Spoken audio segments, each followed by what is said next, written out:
Hey there, Chris Allman again, and welcome back to Everything Music. Been on Christmas break for just about a week now, and that's all good. We had a great Christmas tour out with the Mylan Hayes family on the Family and Friends Christmas. So if you didn't get to catch that this year, plan on next year. Even if you have to drive quite a ways to see it, it is worth your time to go see. So I hope that you are having a Merry Christmas season so far, and just wanted to get back on here and talk about something right quick before I go too far. If you don't mind, take a moment, subscribe to the channel, like this video. I'd like to get the likes up. That helps the algorithm push this out to other people like you and me who love music and would like to hear certain things about it. That always helps. Also, make your comments in the section below. Let me know what you like, what you don't like, what you'd like to hear about, share your opinions and such, and we'd appreciate that. So moving right ahead, this a couple of days ago, I've mentioned before that I've done quite a bit in music. I sing it, I perform it, I write it, and also produce it. I'm here in my studio right now, as a matter of fact. This is the Song Factory that I'm sitting in. And, you see all of my little things. I love old toys. I love pops and such like that. I got this guy here. He's hanging out with me today. It's Christmas, and thought that I'd put a little Christmas vibe in the air. But a couple of days ago, went to Nashville and was able to produce some tracks for a friend of mine and his group. Was in the studio with some very awesome studio musicians. And I want to talk about production just for a minute, because so many people ask, what's involved when it comes to production. And so I'll start right here. When I go to produce a project, when people come to me as a producer, let me tell you something that is important for me.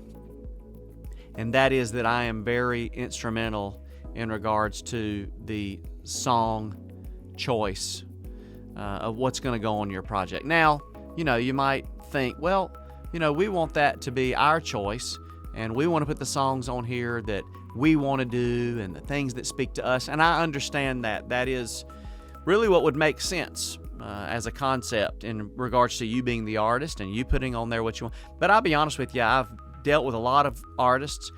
Not everybody can pick good songs. I mean, let's just face it. Not everybody has the knack for listening to a song and saying, man, that's a good song. That's something that people will be able to sink their teeth into.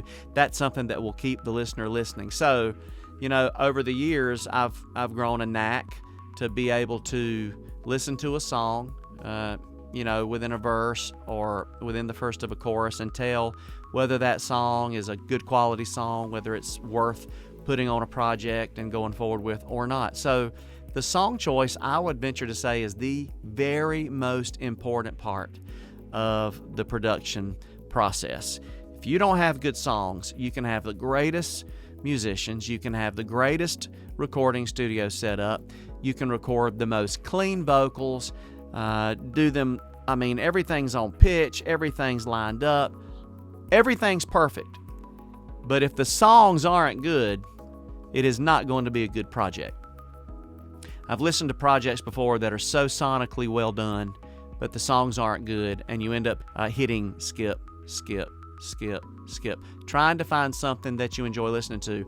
On the flip side of that, I've also heard projects that weren't sonically wonderful, and the singing was even pitchy. And I'm talking about stuff way back before, tuning. I know now that producers and engineers have the ability to go and fix pitch, so there's not a lot of off-pitch singing on projects anymore. But I remember back in the day, before all of this, the automation, and before auto-tune and Melodyne and this kind of thing, people were just in there and they would sing until they got the take, until they got it right.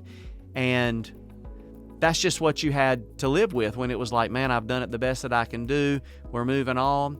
And so I've heard projects that are a little bit pitchy. The mix is not great. Sonically, it's not where you would want it to be. But I so enjoyed the project. Why? Because of the songs. The songs were just great. So, and those are projects if you'll go back and you'll think about it, things that were done in the 70s and the 80s and even in the early 90s that you just fell in love with and are a part of your fiber in regards to the history of your loving music, they had great songs. And that's why you loved it. So that's the very first part of the production process. And, in my opinion, the very most important part of the process.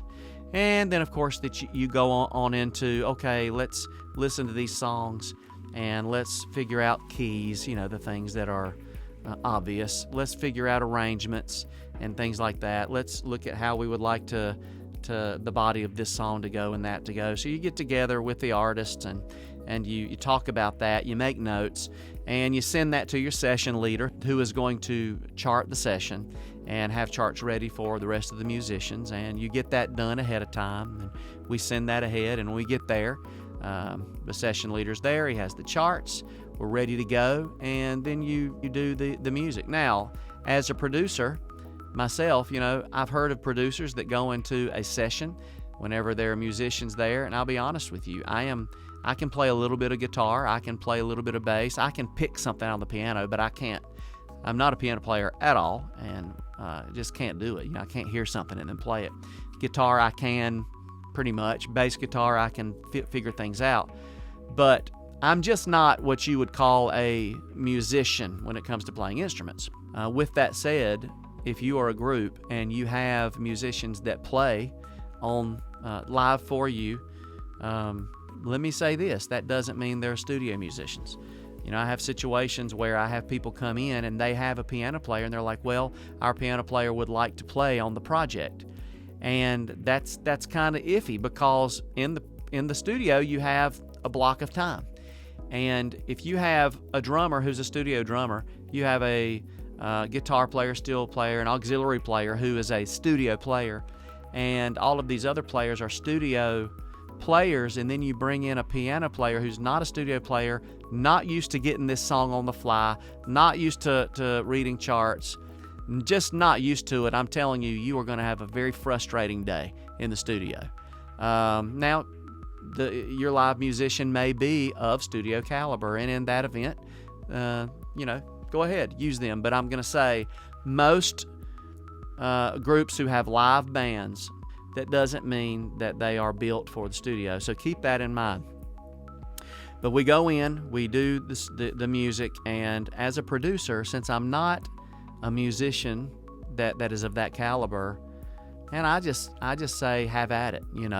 I let the musicians go, I let them do what they do, I let them create, and I listen. If there's something that I'm not fond of, I will mention that in the process. If there's something that I hear that I would like added as a producer while we're laying those tracks down, I will pause the process and I'll say, is it possible for us to insert this? Or, you know what, I didn't think we needed a mod there, but I think a mod would work.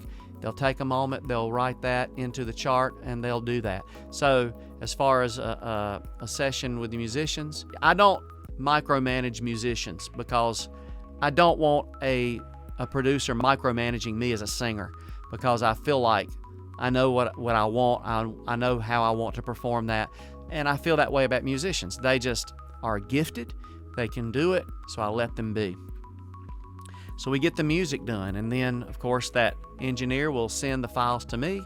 I will download them into my equipment, and I'll bring vocalists here to come in, and you can see right back here, if you'll see as I'm pointing, this is a room back behind that glass where vocalists go. I'm set up to do 3 at a time. There are sound buffers in between each station there for the vocalist to go, where it'll kind of separate that sound. And if you go right here and you see that right there, you're going to see some fabric, and that's sound isolation, or that right there buffers the sound. It doesn't allow echo and bounce off of the walls. And my room in here is kind of quiet. If you'll hear me right now, you don't hear echo, slap back, or anything else. It's a solid vocal, And I do a lot of my BGVs right here in the engineer room while I'm operating the computer and the Pro Tools or the Logic.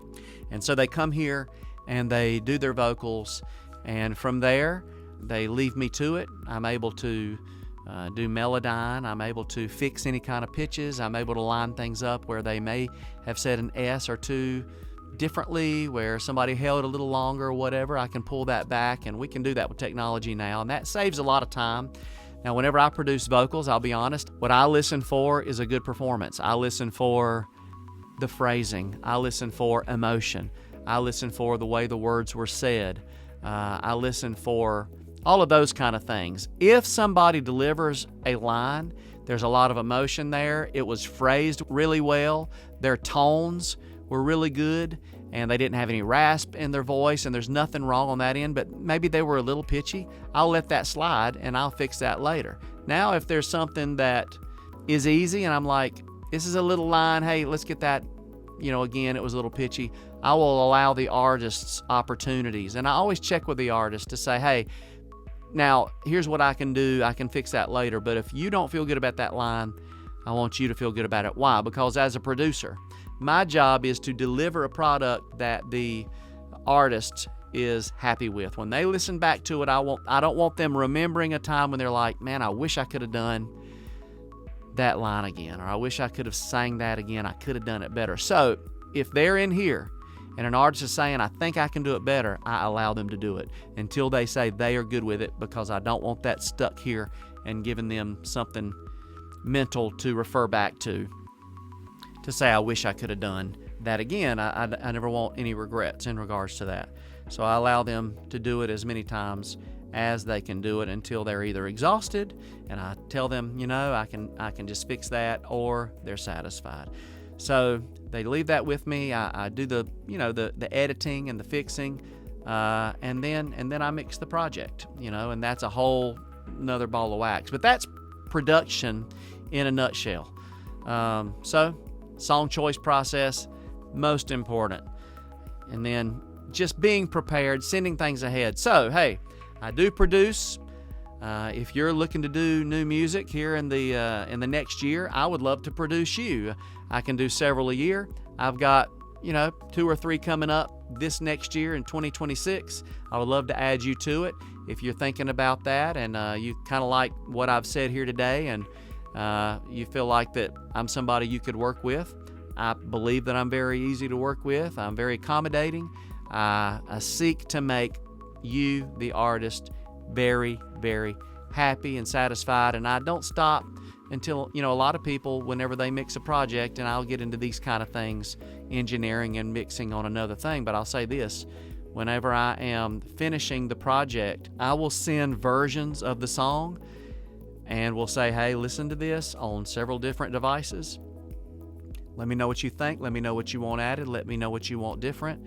Let me know what I can do. I do that until I am done. I have literally spent weeks mixing a project. I don't rush that process, and I want the artist to be very happy when they're done. So if you're looking to do new music, email me.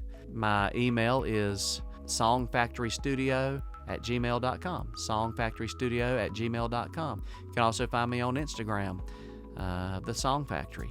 You can find me on Instagram as The Real Chris Allman.